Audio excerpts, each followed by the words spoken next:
Hey, my name is Sam McGovern. I'm an estate planning attorney here in San Diego. I wanted to make a quick video just to explain what estate plans are and why you might want to have one. So there's generally three broad categories of goals people are trying to achieve when they create an estate plan. First is control, and saving money, and also privacy.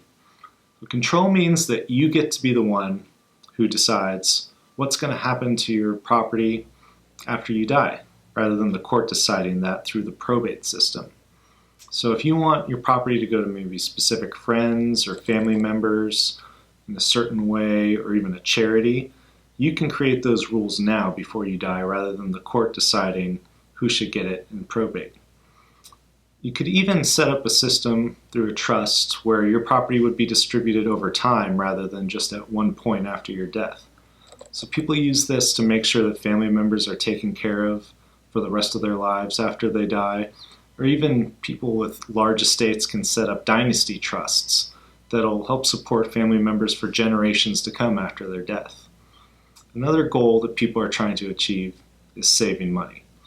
So if you died with significant assets, like a house, and that house wasn't held in community property or joint tenancy with someone who survived you, that house would have to go through probate court.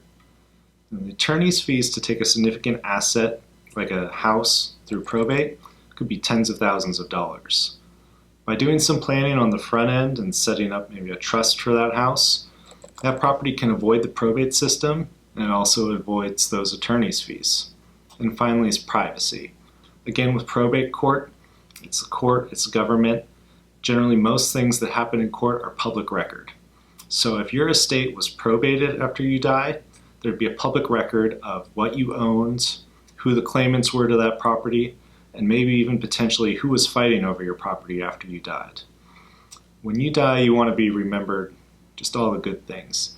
You don't want the legal battle to be the legacy you leave behind. So estate plans can be really complex, and there can be tons of different things that go into your estate plan. A life insurance policy could be part of it. A retirement account with a payable on death beneficiary could be part of it. But for now, let's focus on sort of the two main tools we use in estate planning. Those are wills and trusts. Now, most people are familiar with wills. People know it's that document you write where you say where you want your stuff to go when you die. Wills are also really helpful for things like naming guardians for your kids if you were to tragically pass away before your children became adults. Wills are relatively simple to draft compared to some of the other tools we use. There's some rules that you have to keep in mind to make sure it's valid. But the main drawback to a will is it's not going to avoid that probate court process. So let's say you gave your house away in a will.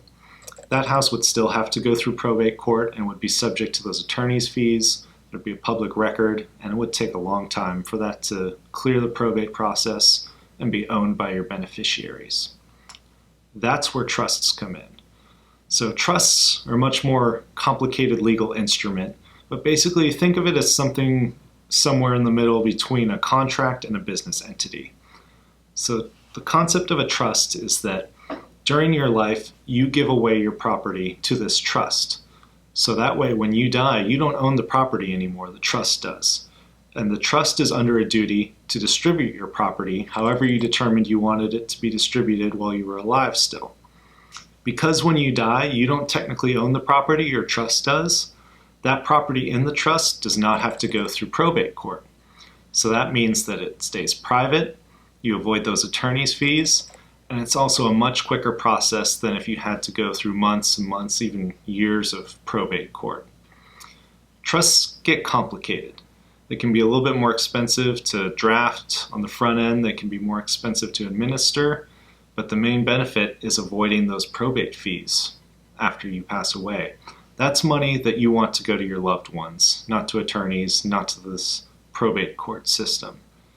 With a trust, you can achieve that, and you can even achieve those really long-term control goals if you wanted to set up a system to make sure that your descendants were taken care of for the rest of their lives, or at least supported in some way by the property that you've worked for during your life. I think unfortunately a lot of times people think of estate planning as this morbid thing something people don't want to think about at all. That's not how I see it. My philosophy is that estate planning is how you build your legacy. It gives you the peace of mind of knowing that you have systems in place to know that your loved ones will be taken care of if something bad happens to you. If you have any questions about estate planning or what would happen to your property, any questions like that, I'd love to help out. I'm going to leave my contact information below and at the end of this video. Please feel free to reach out and let me know if there's anything I can do to help you get started on building your legacy.